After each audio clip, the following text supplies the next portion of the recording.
Hi, how are ya? Oh my god, this is so crazy meeting you here like this. Didn't I just see you like a few seconds ago? Definitely not wearing the same outfit as I am right now.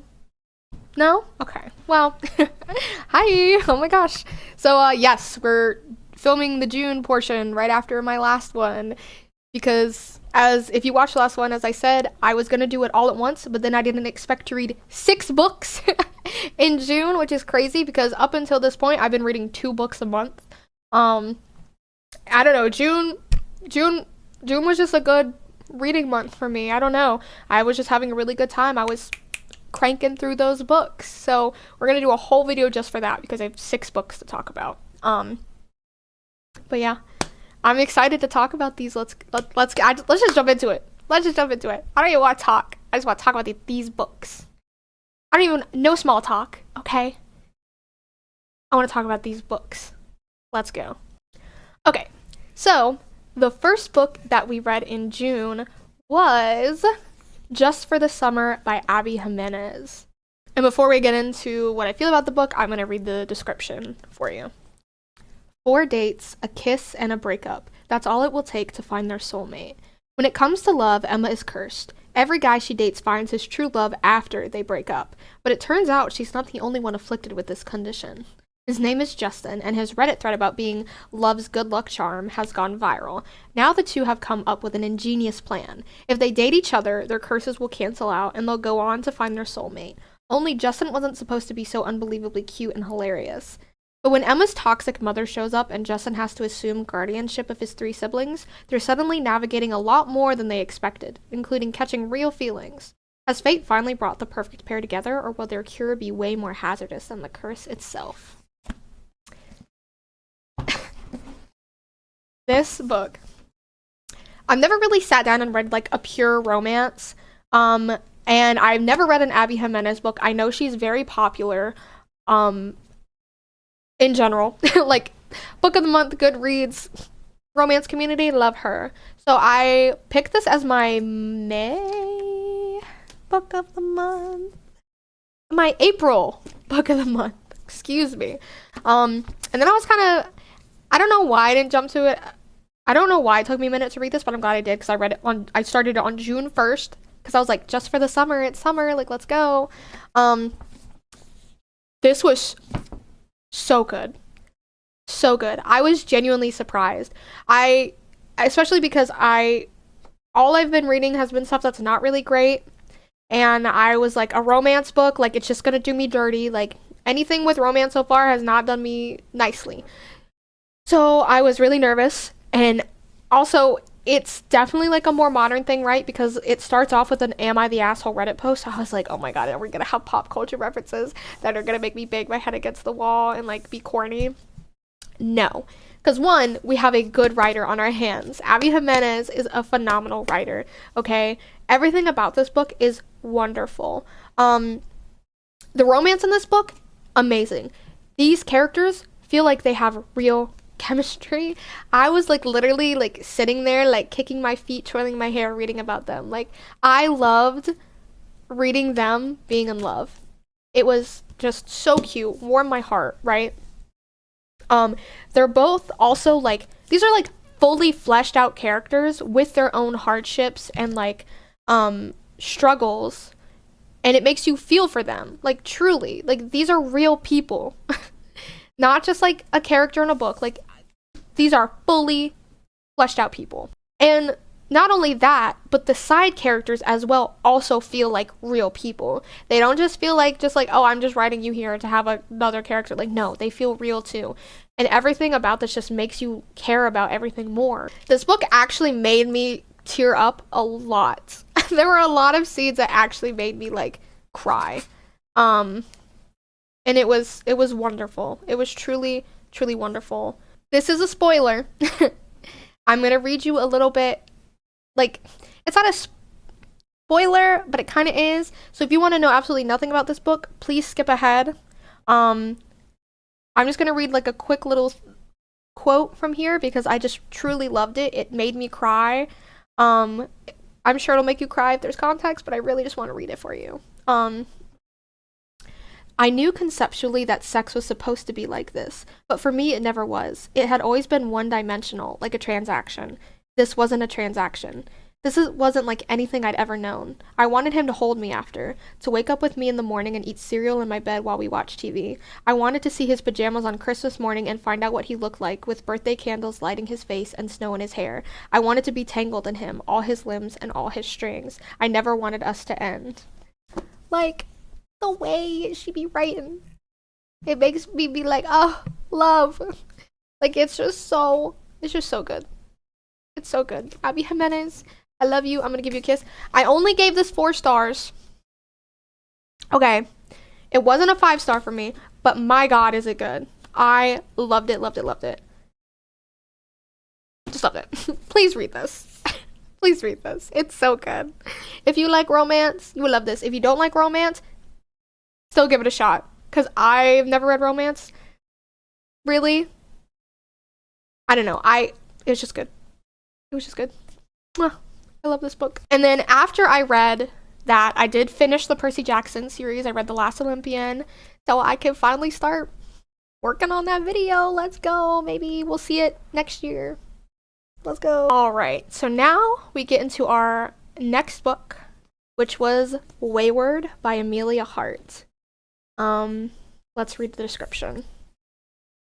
I got lipstick on it. Oh no. 2019. Under cover of darkness, Kate flees London for ramshackle Wayward Cottage, inherited from a great aunt she barely remembers. With its tumbling ivy and overgrown garden, the cottage is worlds away from the abusive partner who tormented Kate. But she soon suspects that her great aunt had a secret, one that lurks in the bones of the cottage, hidden ever since the witch hunts of the 17th century. 1619.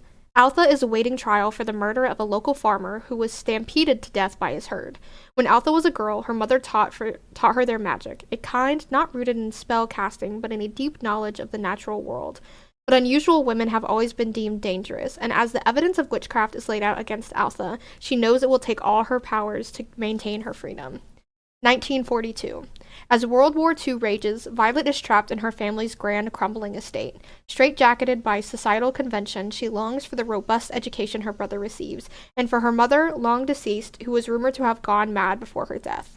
The only traces Violet has of her era are a locket bearing the initial W and the word Wayward scratched into the baseboard of her bedroom. Weaving together the stories of 3... Okay, well, that part's not important. This is another book where it's like, where do I begin? Because ultimately, I did like it. I have a lot of issues with it. And from reading a lot of other people's reviews and watching videos where people talk about this, I think there's a pretty general consensus that everyone thinks relatively the same things. Let's just go ahead and start off with, I really enjoyed the writing of this book. I thought it was beautiful. There are just, I don't know. I think the writing is beautiful. I really cared about these 3 women. I love reading books about women, like girl power, yes. So I was really excited to get into this one. However,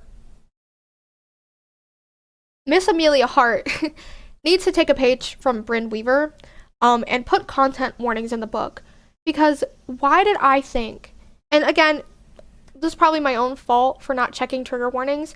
It's not that I'm opposed to trigger warnings. I just sometimes forget. I'm just oh, this seems fine, right? I just thought this was going to be a book about women's resilience and just being witches and shit. And I thought it was going to be cozy. And I mean, it is about women's resilience, but oh my God, there is I'm reading this book and then all of a sudden there's a scene and I'm like, oh, okay. And a lot of the themes in this book are essay against women, abuse, violence towards women, horrible things just happen to all 3 of these women. But it's to me, it just feels like it comes out of nowhere. It just doesn't feel like, when you look at this book and you read the description, it's okay, this is gonna be a little bit cozy. No. Horrible things happen to these characters, and I really wish there had been some kind of content warning in the book, because I would have had no idea until I got to the scene. Like, I was literally on my lunch break. I read the scene.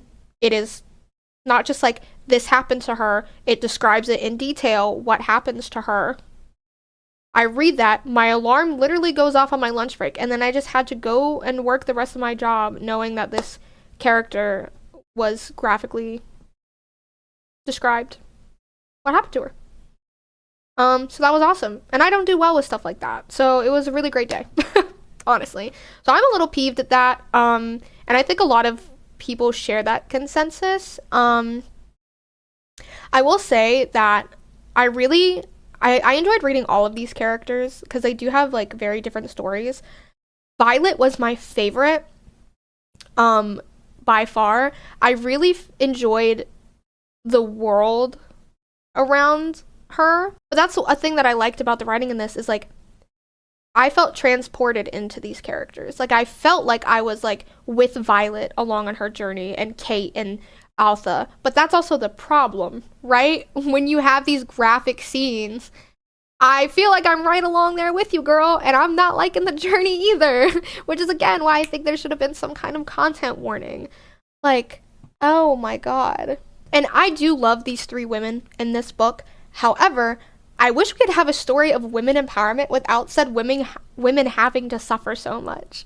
Like, I get it, like I do, but at the same time, it's like I just want a character where women, or a book where, you know, I don't know, women don't have to suffer like this. Like it got a little tiring after a while. I'm not gonna lie. Also, this book did Violet dirty. She was my favorite, and they did her the dirtiest. Like, truth be told, like I got to a point where I was like, I was enjoying her chapter so much. I was like, ooh, I can't wait to get back to Violet, because it goes Altha, Violet, Kate, or something along. It's like something like that. It goes from one woman to the other. And I was like, ooh, I love Violet, slick storylines. And then there's a thing that happens. And then after that, I was like, I don't want to go back to Violet. I don't want to go back to Violet. Like, I feel so bad for her, but like, I don't want to read this. Like, it was bad. There's another thing about this book, and there are other reviewers who articulate this far better than I do. But there's a weird thing in this book where it's like very heavy on like pregnancy and womanhood, and that's another like thing that I don't really enjoy is pregnancy. Like, I don't want to read about it, really. It makes me very uncomfortable. But I also don't like when it's like, oh, a woman is supposed to like give birth, and like this is a part of being a woman, because it's like, good for you if you know are a person with a uterus and you want to give birth and you feel empowered by that, because you should, but that shouldn't be the only basis for all women, is the fact that you can give birth, because a lot of women cannot give birth, and that's period. Like, that's just a fact.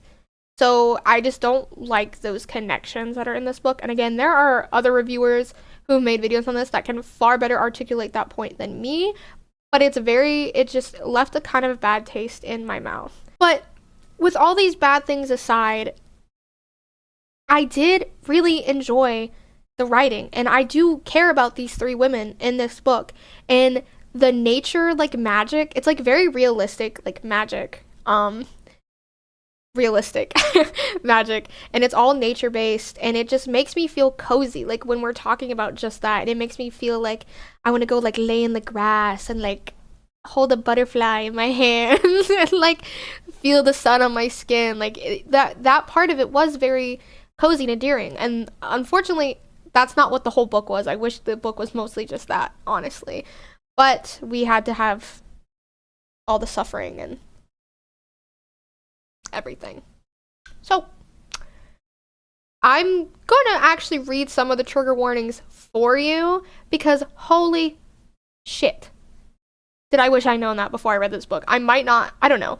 Part of why I picked this up, I've been wanting to read this for a while because the cover is gorgeous. It's beautiful. I love this cover, which sucks because now it's on my shelf, and I'm like, when I look at it, I'm like, beautiful, but then I remember the story that's inside it, and I'm like, So I'm going to read you a few content warnings for this book, just so you know roughly what you're going to get into. Here are some of the trigger warnings for this book. Domestic abuse, suicidal ideation, attempted abortion, stillbirth, and miscarriage. And let me tell you, it's all graphically explained. And it's all detailed. So, it's not just like a little mention, like, oh, this happened to this character. No. It's in detail from that character's perspective. So please be aware of this. That's another thing. A lot of people have said that they like started this book and were like, oh, la la la, that's so cute. And then all of a sudden they get hit with this stuff. And it's like, whoa. So please be very mindful before you read this. I don't know. It's one of those ones where I don't even necessarily want to recommend it, but I don't know.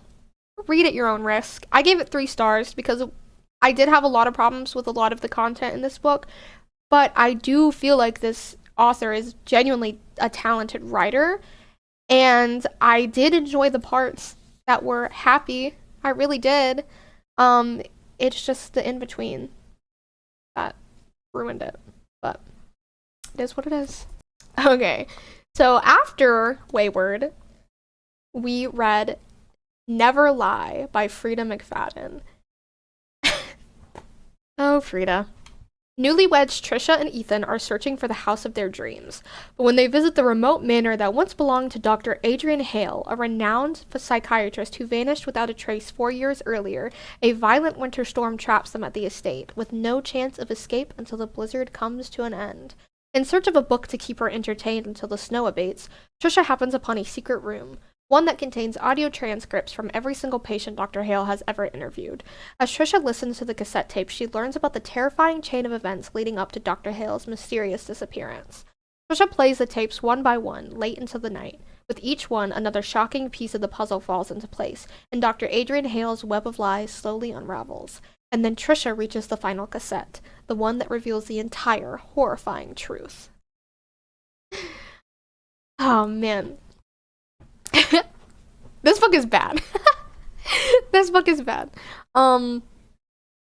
Frida, this is only my second book that I've read of her, but she is slowly becoming my favorite junk author.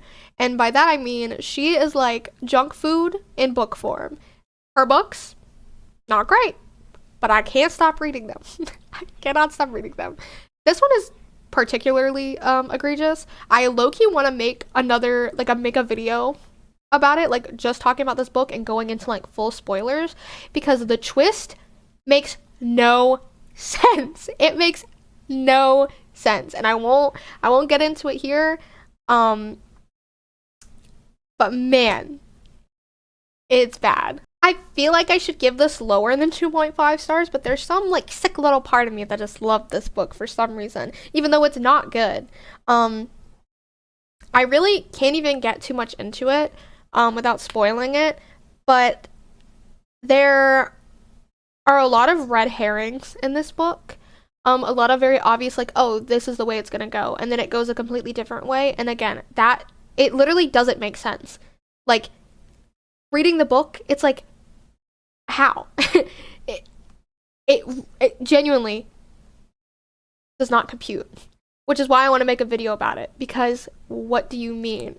This is a thriller. If you want to, read something that's not going to take a lot of mental energy from you and you want to be entertained, even if the twist makes literally no sense, I would recommend this. I'm probably going to make a video talking more in depth about it because I literally don't know what to say without giving it away.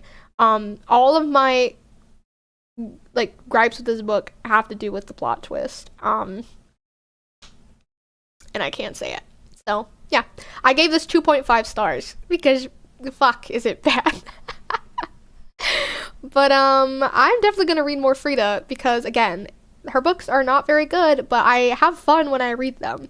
So, I'll stay reading, I guess. Damn. Alright, so the next book we have is The Naturals by Jennifer Lynn Barnes. This book was fun. So let me read you the description, and then we'll get into it. 17-year-old Cassie is a natural at reading people. Piecing together the tiniest details, she can tell you who you are and what you want. But it's not a skill that she's ever taken seriously. That is, until the FBI come knocking. They've begun a classified program that uses exceptional teenagers to crack infamous cold cases, and they need Cassie. What Cassie doesn't realize is that there's more at risk than a few unsolved homicides, especially when she's sent to live with a group of teens whose gifts are as unusual as her own. Sarcastic, privileged Michael has a knack for reading emotions, which he uses to get inside Cassie's head and under her skin. Brooding Dean shares Cassie's gift for profiling, but keeps her at arm's length. Soon it becomes clear that no one in the Naturals program is what they seem, and when a new killer strikes, danger looms closer than Cassie could ever have imagined. Caught in a lethal game of cat and mouse with a killer, the Naturals are going to have to use all of their gifts just to survive. So yeah, this is like a YA like Criminal Minds type book. It was not bad. It definitely reads like a YA novel, but that's fine. But if you're looking for something more adult, this is not going to be this is not going to be it for you. So just keep that in mind if you decide to pick it up. That's the kind of writing that you're going to encounter. This was a lot of fun to read. I'm definitely going to check out the second book. I don't think this is like a perfect book or anything, but I can see the potential of it, of the series. Like, I think these characters are going to grow and the story is going to get better as we go along, and I'm like, this was interesting enough for me to want to see that growth and these characters develop. One thing I had the biggest problem with was the forced love triangle in this book. I understand that the author is probably trying to set it up for like the entire series, so you could be like, oh, who is she gonna be with? But the way that it was done in this book, I did not enjoy. It felt forced.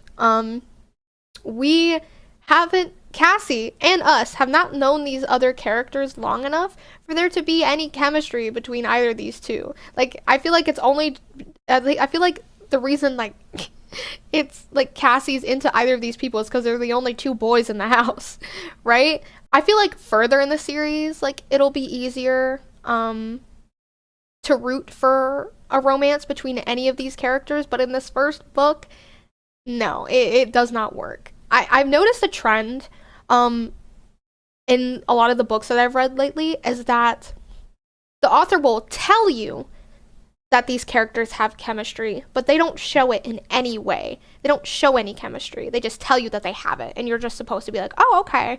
And unfortunately, there's a lot of that in this book. But again, I think as the series goes on, it'll be fine, and it won't bother me as much. But in this book, no. The twist at the end was actually good. I was not expecting it at all, and the reveal was kind of crazy. And I had a lot of fun reading it. I was not expecting it. So that was really cool. It was very interesting. I didn't really love any of the characters. I found them all a little lackluster. However, again, I truly think that as the series goes on, they'll probably grow and you'll get to know them more. I think this was just a consequence of this being the first book in the series. And again, it was interesting enough to the point where I want to read the second book and give it a chance. And if the second book is good or improves, then I'll keep going. I believe there's 4 or 5 books in this series, so we'll see. We'll see how it goes. But this was genuinely really fun. I actually picked this up last second because I saw on Goodreads that Lexi, aka Newly Nova, was reading it, and I was like, what is this? And the first book is on Kindle Unlimited, so I was like, you know what, let me see what she's up to. Let me see. And I was like, oh, I was pleasantly surprised. I was like, okay, love this. I probably would have loved this as a teenager. Like, this is awesome. But yeah, I give it 3.25 stars. Just because of my gripes with it. It was definitely better than a lot of these other books I read, but still had a few problems with it. But again, I think this is very fun if you like true crime and a mystery, and you love books where there's like a teenager that's like special and they have like some like little power. Like, this is it for you. So yeah, I liked it. 3.25 stars. The last book that we read in June was The Orphanage by the Lake by Daniel G. Miller.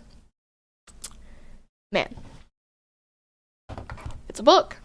A missing girl, an orphanage full of secrets. Hazel wants a new life. She's 30 years old, single, and her private investigation business is months away from folding. Her luck takes a turn when Madeline Helmsley, a mysterious socialite, pays Hazel a visit with an offer too enticing to resist. An orphan girl has disappeared from a children's home, orphanage by the lake, as the locals call it, and Madeline wants Hazel to find her. At first glance, it appears to be a standard runaway case, but as Hazel plunges into the investigation, she finds signs of something more. Unexplained bloodstains, cryptic symbols, sinister figures shadowing her every move. The more she digs, the more she realizes that the orphanage by the lake holds terrifying secrets, and even worse, so does Madeline. Yeah. This book, I was enjoying it at first. It's another book that has high ratings. I believe it has it has a 4.05 star on Goodreads. I didn't think it was that good. Once I got to the end, I was like, okay, that was actually bad.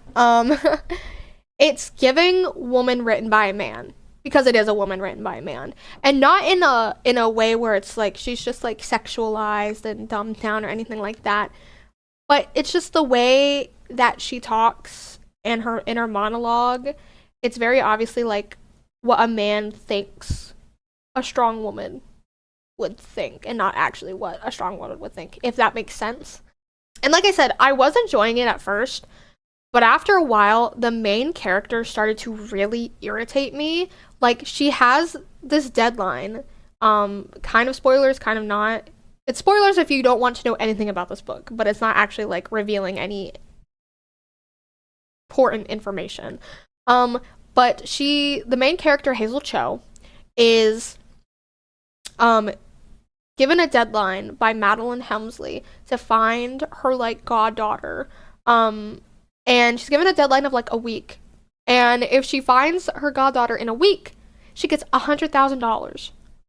So, and then her business is about to go under, and she's poor as fuck.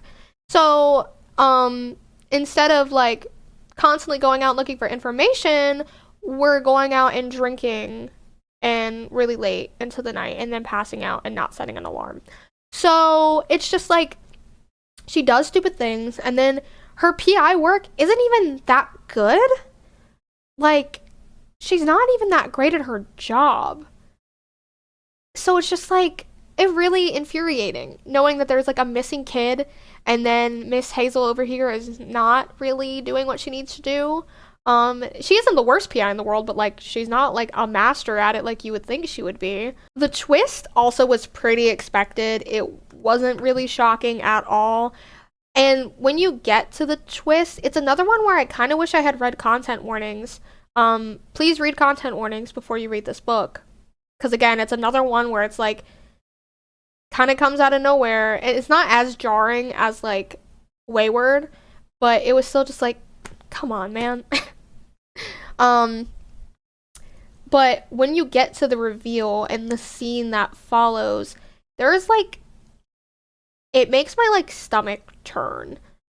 Like, there's, like, a certain sentence that just made me, like, nauseous, and honestly made me want to put the book down. It was a complete different vibe from the rest of the book, and I'm not saying it was necessarily, like, not expected to turn that way, but it also kind of was. I don't know. You kind of just have to read it to understand. But it didn't make me feel very good at the end. And also the epilogue was so rushed. It was like, okay, here's how everything wrapped up. Bye. So yeah, it wasn't that great, honestly. I gave it 2.5 stars. I don't know. This is actually like a series. It's called the Hazel Cho series, which is the main character. And there is a second book. I don't know if I'm going to read it. I don't know. I like kind of want to, just to see if like his writing like improved, or this character improved at her PI skills, which also doesn't really make sense. I don't know. I feel like if I had $100,000, I'm giving up the business. But that's just me. But yeah, it wasn't that great. It wasn't very good, which was a little disappointing because I kind of was enjoying it at first. Some of the writing is kind of cringy, but at the same time, sometimes it made me laugh. So it was kind of hit or miss. But yeah, just, if you read this, content warnings. I'm about to start doing that before I read any book now, because they keep jump scaring me with these R-word scenes. Okay, like I can't. That is what I read in June. It was a surprisingly, like, there were a lot of duds in there, but overall it was like, I would say it was pretty good. Like, there was only like one 4-star, but that 4-star was really good. And even though Wayward had a lot of issues, the writing was still really good for that. Um, Even the thrillers were like the bad ones, it was still fun. Okay, like I enjoyed myself this month, which I have not been with reading. So it was really, really nice. Um, I'll go ahead and give you a sneak peek into what I'm reading right now and like kind of what I plan to read. You can't see it, but I right over there, I have a big ass bookshelf that I bought to put my books on, and it's not organized. Only 2 shelves are organized, but it's so cute. Maybe I'll put in a picture. But yeah, I actually have a bookshelf, a big bookshelf now, so I'm very excited for that. But besides the point, so I would like to read more than 3 books this month. I would like to keep on trend because I'm still behind on my goal. But I'm already reading this. I'm like 150 pages in. This book, I'm not even going to talk about it because I'm going to save it for July, but I was iffy, but I'm loving it. I'm loving it so far. Look, I found my tabs. I actually found my tabs. And I've never tabbed a book like this before. I've never done that. So, I'm just saying. We'll see when I finish it. But so far, we're starting the month out with Margot's Got Money Troubles. I would love to get into, yeah, June I ordered 3 books for my book of the month. So I'm still getting through those because I took a break from my book of the months to read like my Kindle and just like, you know, stuff like that. Then we also have this Spitting Gold by Carmela Laukas. This looks really interesting. This was an add-on that I added. And then, so I hope to get to that soon. This will not be my next one. I really want to read Notes on an Execution. I bought this because I've been really depressed lately, and I was like, I want to treat myself with a book that I've really been wanting to read, and I want a damn paperback. I love paperback books, and I have not been reading them because Book of the Month's all hardcover, and they have my Kindle, and I have not touched a paperback book in a hot minute. So I was like, I want a paperback of a book that I've been really wanting to read. So I got Notes on an Execution. All I have heard of this book is good things, and also it's a gorgeous cover. It's a gorgeous, gorgeous cover. I'm so excited to read this. I cannot wait. I know, and it's so funny because I got this because I've been sad and I wanted something to cheer me up, and this book is gonna make me cry. I know it's gonna make me cry, but I'm so excited to get to this. I cannot wait. I have my book of the month order for July hasn't come in yet, but I got 2 books for that. 2 books I have coming in for my book of the month book are The God of the Woods and The Lost Story. They both seemed really interesting, so I was like, okay, I'll try that. I actually was gonna do an add-on. I didn't do this, but I was gonna get Colors of the Dark. Sorry, that's not what it's called. All the Colors of the Dark by Chris Whitaker. And it sounds phenomenal. The cover is beautiful, but I read the sample and it made me cry. The sample made me cry, and I was like, I cannot handle this right now. I literally have Notes on an Execution to read. I know that's gonna make me cry. I cannot handle another book this month that's gonna make me cry. So I really want to read that one, but it's gonna have to wait. I'll probably get it as an add-on on next month's shipment. But I'm very excited for this month. I think we got some good things coming. Hopefully I'll do a video on time. Technically this June one is on time. The April and May one is not, but this one was. So I don't know, I'm very excited, and who knows, maybe I'll read some more like Kindle stuff. Like, I want to try and read at least 4 books this month, which is surprisingly asking a lot from me, but we will see. But thank you guys so much for watching. I appreciate you so much. I've been having a lot of fun like reading and making content, and I really need to step up my game. I definitely have some ideas. I just need to upgrade some of my equipment before I can fully dive into that. But hopefully soon. We'll see. In the meantime, thank you for just sticking around and watching these silly little wrap-up videos. I really do enjoy doing them, even though it takes me forever to actually put one out. But I do really have fun. I appreciate you all so much for watching. If you have read any if you have read any of these books. Let me know in the comments below how you feel about them. I love hearing opinions, even if they differ from my own, because everyone has different opinions, everyone has different tastes. I could love a book that you hate, you could hate a book. Wait. I could love a book that you hate, you could hate a book that I love, and I always want to hear everyone's opinions. I love hearing the different perspectives. So, let me know in the comments, and yeah, I will hopefully see you guys very soon. Mwah. Bye!